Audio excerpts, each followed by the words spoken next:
Welcome to Horror Zone, where nightmares breathe. If it's your first time here, don't forget to like, share, and subscribe for more real terror every week. Tonight, we dive deep into 4 disturbing true stories that will make you question what lurks in the ordinary, and make you look twice over your shoulder. Let's begin. Story 1, The Man in the Crawlspace.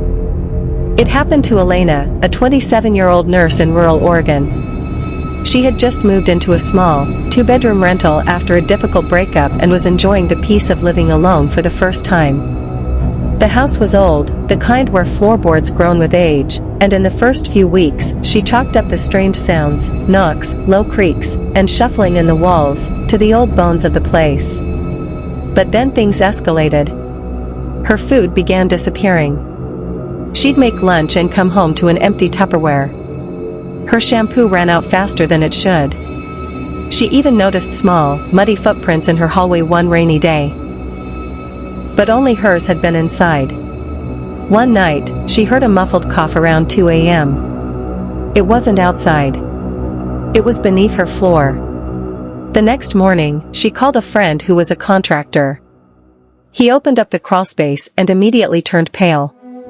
There, among a twisted nest of filthy blankets, candy wrappers, and a flashlight, was evidence of someone living there. A man had been crawling out at night and roaming her home. The police later found him hiding in a local park, still wearing the scrubs he had stolen from her closet. He had no ID. He'd been living under her for weeks. If she hadn't caught him when she did, who knows what he would have done. Story 2, The Smiling Patient. James, a second-year resident at a psychiatric hospital in upstate New York, had seen his fair share of unsettling patients, but none like Diane. She was a middle-aged woman admitted after being found wandering the highway in a blood-stained nightgown, silent and expressionless. From the moment she entered the facility, Diane never spoke a word, but what disturbed James most was her smile, a constant, eerie, stretched grin that never left her face. The staff joked nervously that she was like a wax doll, always staring, always smiling. But things got worse. Patients in nearby rooms began screaming at night, claiming they saw Diane in their dreams, standing by their beds, grinning. One even scratched his own eyes out, screaming that the smiling woman was inside him. James, skeptical but curious, decided to review the footage from the hallway cameras after a particularly violent night. At 3:27 a.m., Diane was seen walking through a locked door, without opening it, her grin wider than ever. She stood in front of another patient's door for precisely 6 minutes before vanishing from the frame. The next morning, the patient inside was found dead, no signs of struggle, no wounds, just a look of sheer terror frozen on his face. James left the job a week later. Diane? She disappeared during a system-wide blackout. No one ever saw her leave, but her room was empty, except for a note smeared in something dark, "Smile with me." Story 3, The Dead Ringer. Kyle was a college student in Denver who worked nights delivering food. He often used the late hours to call his girlfriend, Lauren, and keep each other company. One rainy Tuesday, he pulled up to a large house at the edge of a wooded property. The porch light was out, and it looked abandoned, but the delivery instructions said to leave at the door. As he approached, he suddenly got a call, from Lauren's number. He picked up. Static. Then a whisper, "Kyle, don't knock. Go back to your car. Please." It sounded like Lauren, but the voice was off, like it was layered with something deeper. He looked back at the house and noticed the curtains shift. A pale face, barely visible, was peeking out, but not at him. It was looking past him, toward the trees. Kyle backed away, heart pounding, and sprinted to his car.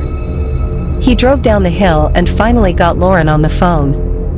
She had no memory of calling him and had been asleep for over an hour. Later that night, police went to the house after another delivery driver went missing. They found the house empty, but inside, taped to the wall, were dozens of photos of people standing on that same porch, taken from inside the house. Kyle's picture was there, too. When the image was taken, no one knows. Story 4, The Disappearing Roommate. In 2013, Lily moved into a shared apartment in Chicago with 2 roommates, Mia and Tara. Everything seemed normal. They had dinner together, went out on weekends, and even celebrated birthdays.